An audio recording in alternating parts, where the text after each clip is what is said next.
It's time to address it. We live in a mainstream culture, political mainstream culture, where female hysteria has become somehow some sort of political activism or political ideology, where people who are females get to scream and shout and tell everyone what to do and count it as political activism.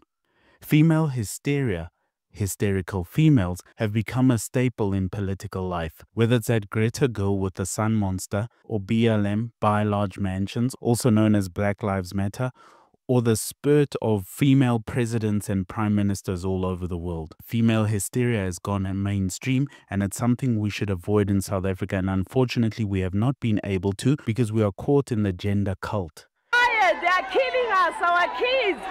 Our kids are raped every single day. Today it must end. We are marching because we are saying enough is enough. We are tired of living with fear as women. It's high time the government takes us serious as women and take this as a state of emergency because we are tired of being abused by men. The GBV cult, a society bent by the emotions of women and how they feel. That has become the political ideology of so many places, including our beloved South Africa, where protection of them is seen as oppression by the same people who couldn't even protect the country but yet want to lead the country. A country led by women is not a good country. A country led by women is going nowhere. Who can even follow a woman? To where and to what? Women are good at living in systems, not building them. Where is the great empire built by a woman? How was she even protected? Female hysteria has gone mainstream, and it's something we should roll back in this country. Female hysteria is not a political strategy, a political philosophy to lead a country. I am fundamentally opposed to the female hysteria that has so overtaken our country, and we need to change it. We praise women as if they have done something when all they have done is talk and scream in the streets or on television. Stop killing us. They have been making money that should be funding the fight against. We are tired of walking with a red target on our forehead. And we said, no means no. Enough is enough. Under the banner of the total shutdown movement. I think not one South African can say that they don't know anybody that has been raped, that has been sexually harassed, that has experienced gender-based violence, and that's totally unacceptable. We can't be living in a world where that happens.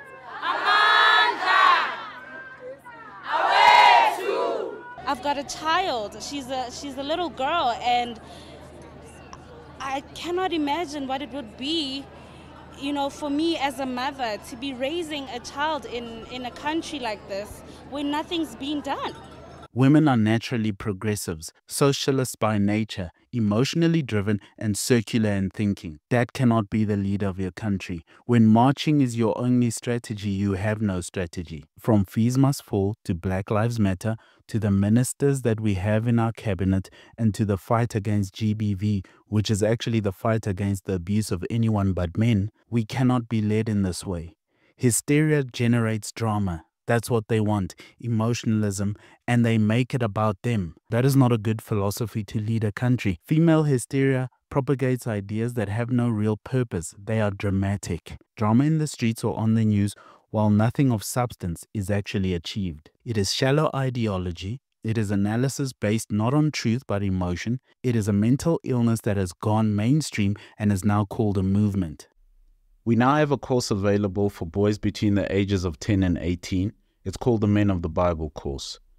We discuss manhood, masculinity, and becoming a man through the lens of 12 men from the Bible, like Joseph, like Adam, like Samson, and we take them through the stories and the lives of these men, and then we pull out some negative lessons, some positive lessons, and some notable doctrinal and theological points, while pulling out one major lesson that the boys can take away.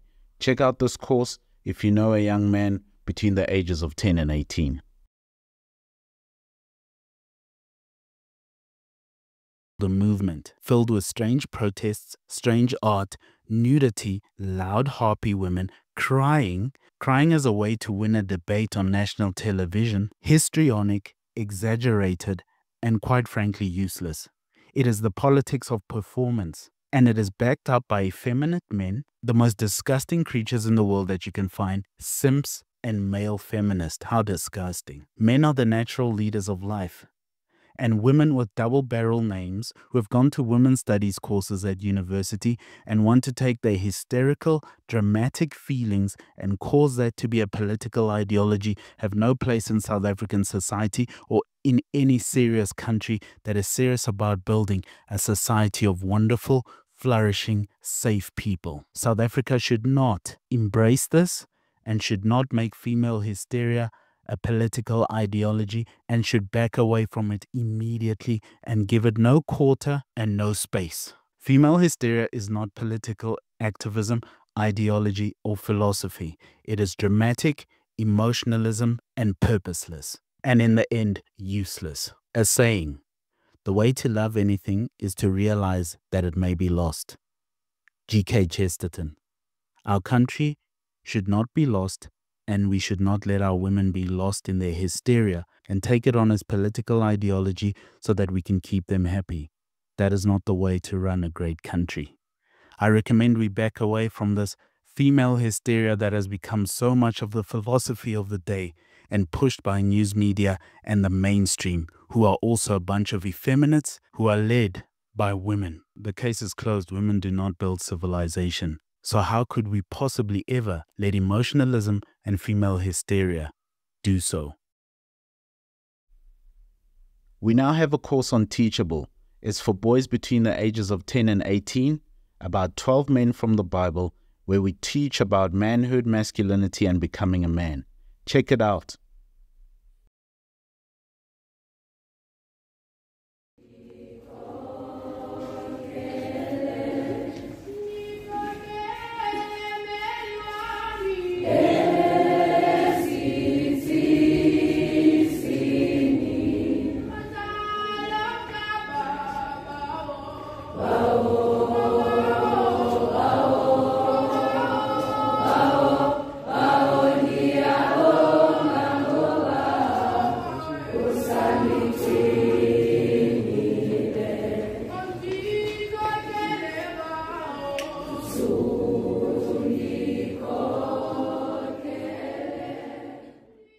Thank you for listening.